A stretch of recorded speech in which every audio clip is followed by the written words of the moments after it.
My name is James Rojas, and I'm a city planner. Well, the whole idea is for the workshop, the first part was a presentation on Latino urbanism, looking at the way Latinos use the landscape to create their community, and how they create a place of attachment by what they build for economic survival in the U.S. Now what we're doing an activity called Place Set, where people are going to build with objects their ideal city.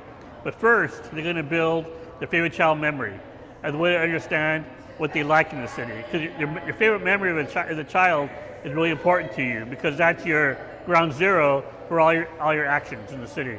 The entire village would converge, all roads would lead to this plaza. So I was the kind of 3-year-old that as soon as my caretaker spaced out, I bolt and I just take off. I'd go exploring. So I got lost a lot when I was little. Well, because people need to understand, what do you want out of your city?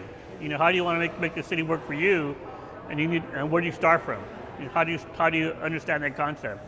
So, but how do you understand what you really value in the city based on where you come from?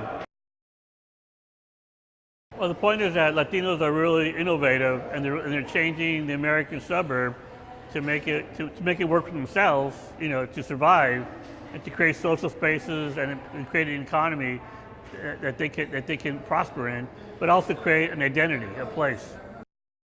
Well, the Latino community is different because a lot of Latinos are very poor, so they have to use their imagination. You have to use their creativity to create their world, to create their economic activity and their places.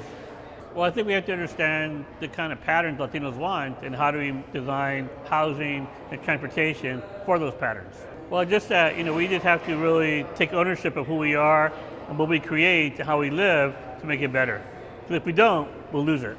Yeah, the whole idea is to get people to understand, Latinos to understand what they produce. Because I think as a culture, we produce a lifestyle, but many times we don't understand what we're producing. We don't talk about it. And if you can't talk about it, you can't understand, you can't put a value on it, you can't protect it, you can't make it better. But you have to recognize it as being your own and move forward from there. And because it was so hard for us, we had a lot of faith. So that's my little childhood. There's faith and love and childhood. Nice. That's a place in memory.